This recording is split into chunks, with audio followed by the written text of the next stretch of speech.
दैनंदिन जीवन में योग, स्वामी ब्रह्मेशानंद। योग क्या है? योग क्या है, यह भी कोई प्रश्न है।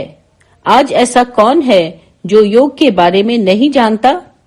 5वीं कक्षा का एक 10 वर्ष का बालक उसके बारे में केवल जानता ही नहीं बल्कि उसका अभ्यास करता है।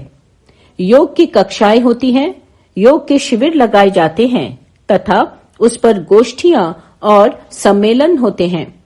योग आज विद्यालय और महाविद्यालयों में पाठ्यक्रम का अंग हो गया है।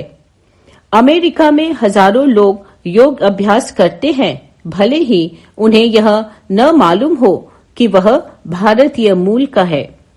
अनेक रोगी रोग दूर करने के लिए तथा स्वस्थ रहने के लिए योग अभ्यास करते हैं। बाबा रामदेव के कारण उसे आप टीवी पर भी देख सकते हैं। यह सत्य है कि योगासन एवं प्राणायाम योग के अंग हैं, पर योग इनसे भी अधिक है। पुनः हठ योग, जप योग, राजयोग, लय योग, कुंडलिनी योग आदि अनेक प्रकार के योग भी हैं। भगवत गीता को योग शास्त्र कहा गया है, जैसा कि हम गीता के प्रत्येक अध्याय के अंत में उल्लिखित पाते हैं। यही नहीं, गीता के प्रत्येक अध्याय को योग का नाम दिया गया है। यथा प्रथम अध्याय अर्जुन विषाद योग, दूसरा अध्याय सांख्य योग, 12वां अध्याय भक्ति योग इत्यादि। इस दृष्टि से गीता में 18 योग हैं। योग माने भगवान से युक्त होना तथा उसका मार्ग भी योग ही कहलाता है। इस प्रकार गीता में भगवान की प्राप्ति के 18 उपाय बताए गए हैं।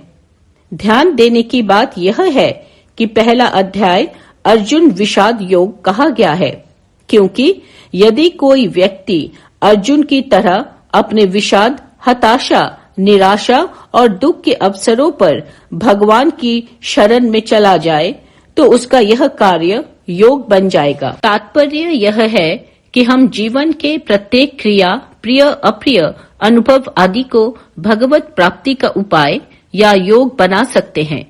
आज के युग के लिए स्वामी विवेकानंद ने इन विभिन्न उपायों को 4 योगों में विभक्त किया है: राजयोग, भक्ति योग, कर्म योग और ज्ञान योग। इसके अतिरिक्त भगवत गीता में ही हम योग की 3 स्पष्ट परिभाषाएं पाते हैं। द्वितीय अध्याय में योगः कर्मसु कौशलम और समत्वम योग उच्यते कहा गया है और 6ठे अध्याय में दुख संयोग वियोग योग संगीत कहा गया है। 6ठे अध्याय की इस परिभाषा को उसके पहले के 3 श्लोकों में विस्तार से बताया गया है। दुख के संयोग से बचना, ऐसी नकारात्मक परिभाषा योग शास्त्र के व्याख्याकार भोज ने भी दी है। वे योग को अनात्मा से आत्मा को अलग करना कहते हैं। आइए अब हम पतंजलि मुनि द्वारा दी गई योग की परिभाषा पर विचार करें। अपने प्रसिद्ध योग सूत्रों के प्रारंभ में ही पतंजलि कहते हैं, योगः चित्त वृत्ति निरोधः। चित्त की वृत्तियों का निरोध योग कहलाता है। भाष्यकार व्यास के अनुसार योग समाधि को कहते हैं। योगः समाधि। इस समाधि को प्राप्त करने के जो 8 उपाय हैं, वे भी योग कहलाते हैं। अतः अष्टांग योग कहा जाता है। प्रथम 5 बहिरंग और अंतिम 3 यानी धारणा, ध्यान, समाधि, अंतरंग योग कहलाते हैं। योग का मुख्य अर्थ या सार है एकाग्रता। सभी एकाग्रता से परिचित है। यही नहीं, हम सभी किसी न किसी मात्रा में अपने मन को नियंत्रित करने का तथा एकाग्रता का प्रयास न्यूनाधिक मात्रा में करते ही रहते हैं। एक विद्यार्थी को पढ़ाई के लिए मन को एकाग्र करना पड़ता है। क्रिकेट के खिलाड़ी को भी बैटिंग या बॉलिंग के लिए एकाग्रता की आवश्यकता होती है। यही नहीं, किसी रोचक उपन्यास को पढ़ने में अथवा सुंदर संगीत सुनने में हमारा मन एकाग्र हो ही जाता है। यदि एक चंचल बालक को टीवी के कार्टून नेटवर्क के सामने बिठा दिया जाए तो वह एकाग्र हो जाता है। एक टाइपिस्ट टाइप करते समय तथा एक शल्य चिकित्सक ऑपरेशन करते समय पूरी तरह एकाग्र हो जाता है। इस प्रकार की विभिन्न परिस्थितियों में उस समय के लिए मन एक विषय विशेष में एकाग्र होता है और अन्य बातें उस समय के लिए मन से हटा दी जाती है। इन सभी प्रकार की चित्त वृत्तियों के निरोध और एकाग्रता को पैसिव कंसंट्रेशन या निष्क्रिय एकाग्रता कहा जा सकता है, क्योंकि इन सभी को किसी इंद्रिय विषय की सहायता से किया जाता है। एकाग्रता का विषय या क्रिया बाहर होते हैं और नेत्रों अथवा कर्ण आदि इंद्रियों के माध्यम से संवेदन मन में आते हैं और मन उन पर एकाग्र होता है। पतंजलि द्वारा कहा गया चित्त वृत्ति निरोध इससे भिन्न है। इसमें आंखें बंद करके बिना हिले डुले बैठकर मन को एक मानसिक चित्र, एक मंत्र अथवा किसी एक विचार विशेष पर एकाग्र करना होता है। इसमें किन्हीं इंद्रियों से प्राप्त ज्ञान नहीं होता, कोई बाहरी सहायता नहीं ली जाती। एक दक्ष शल्य चिकित्सक अथवा क्रिकेट का कोई सफल खिलाड़ी भी ऐसी एकाग्रता और ध्यान में कठिनाई का अनुभव करेगा। ऐसी एकाग्रता में मन का मुख्य भाग तो एकाग्रता के विषय पर लगाना होता है, पर मन का एक भाग सजग रहकर उसके अतिरिक्त अन्य उठ रहे विचारों को दूर करने का कार्य करता है। यह एक अत्यंत सक्रिय प्रक्रिया है और इसे एक्टिव कंसंट्रेशन या सक्रिय एकाग्रता कहा जा सकता है। इसमें एकाग्रता का प्रयास और अन्य विचारों को दूर रखने का प्रयास, ये दोनों होते हैं। इसमें आसक्ति भी है और अनासक्ति भी। यह सक्रिय एकाग्रता योग का सार सर्वस्व है। दीर्घ काल तक निरंतर व्यवधान रहित तथा लगन के साथ किए गए इसके अभ्यास से एक स्थिति आती है जब मन में निरवच्छिन्न रूप से तैल धारावत एक ही प्रकार की चित्त वृत्ति उठती है। यही ध्यान कहलाता है, जो अंत में समाधि में परिवर्तित हो जाता है।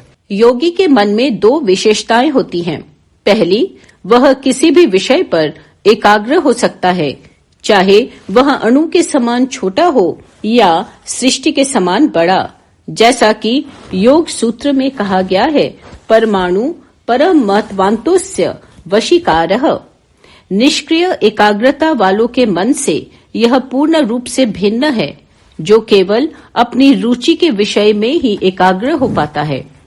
योगी का मन मिट्टी के एक लौंदे के समान होता है, जो किसी भी दीवार या सतह पर लगाया जा सकता है। स्वामी विवेकानंद कहते हैं, तुम्हें इस बात के लिए तैयार होना चाहिए कि एक क्षण तो तुम पूर्ण रूप से ध्यान में मग्न हो सको, पर दूसरे ही क्षण मठ के चारागृह की भूमि की ओर इशारा करके स्वामी जी ने कहा, इन खेतों को जोतने के लिए उद्वत हो जाओ। अभी तुम इस बात के योग्य बनो कि शास्त्रों की कठिन गुत्थियों को स्पष्ट रूप से समझा सको, पर दूसरे ही क्षण उसी उत्साह से इन खेतों की फसल को ले जाकर बाजार में बेच सको। अतः ऐसे मन की दूसरी विशेषता यह है कि उसमें आसक्ति या चिपकने की उतनी ही शक्ति होती है जितनी अनासक्ति की। स्वामी विवेकानंद के अनुसार हम केवल इतना ही नहीं चाहते कि यह प्रेम की अथवा आसक्ति की महान शक्ति, एक ही वस्तु पर सारी लगन लगा देने की शक्ति या दूसरों के लिए अपना सर्वस्व खो बैठने और स्वयं का विनाश तक कर डालने का देव दुर्लभ गुण हमें उपलब्ध हो, वरन हम देवताओं से भी उच्चतर होना चाहते हैं। सिद्ध पुरुष अपनी संपूर्ण लगन प्रेम की वस्तु पर लगा सकता है और फिर भी अनासक्त रह सकता है।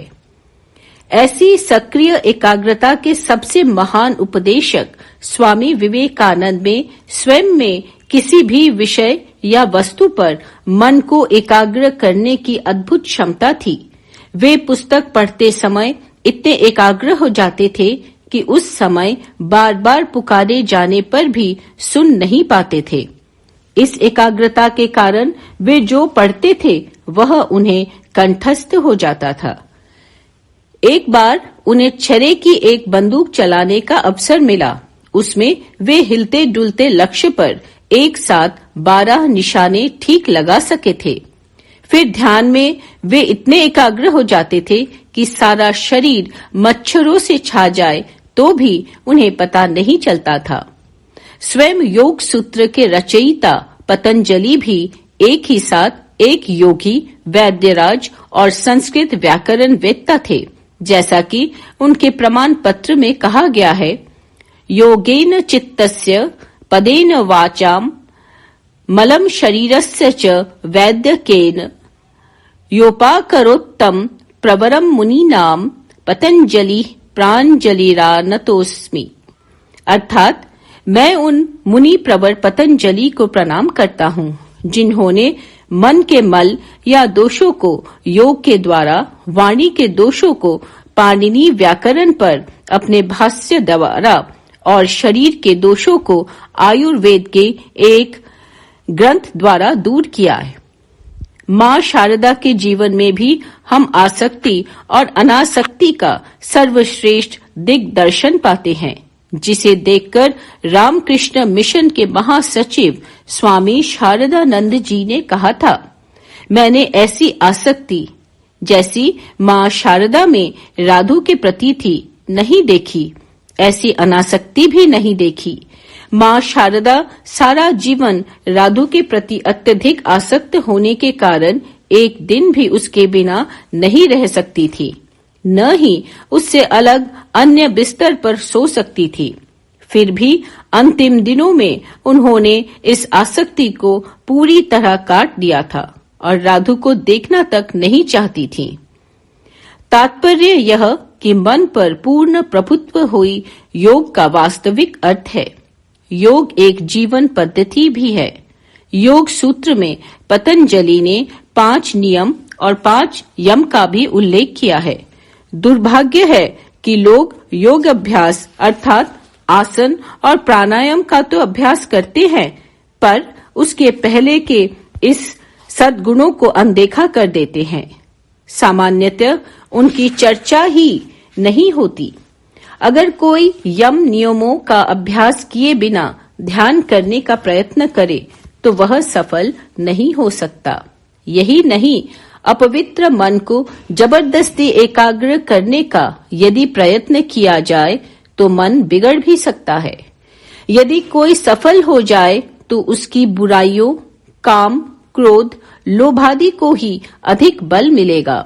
इसीलिए जब कोई भक्त पूज्य स्वामी यतीश्वरानंद से शिकायत करते हुए कहते थे कि वे ध्यान नहीं कर पाते हैं, तो वे उत्तर देते थे कि यह अच्छा ही है कि ध्यान नहीं हो पाता। अपवित्र मन से ध्यान न करना ही अच्छा है। पतंजलि ने स्वाध्याय और ईश्वर परिधान को क्रिया योग कहा है। इसका अर्थ यह है कि योग को प्रारंभ करने के पूर्व इन 3 नितांत आवश्यकता है। तब से हमारा शरीर सदता है। स्वाध्याय से मन और ईश्वर प्राणिधान से भावनाएं संयमित एवं शुद्ध होती हैं। यह 3 प्रत्येक व्यक्ति के जीवन को स्वस्थ रखने के लिए परमावश्यक है। अहिंसा, सत्य, अस्तेय, ब्रह्मचर्य और अपरिग्रह तो सार्वभौम सद्गुण है।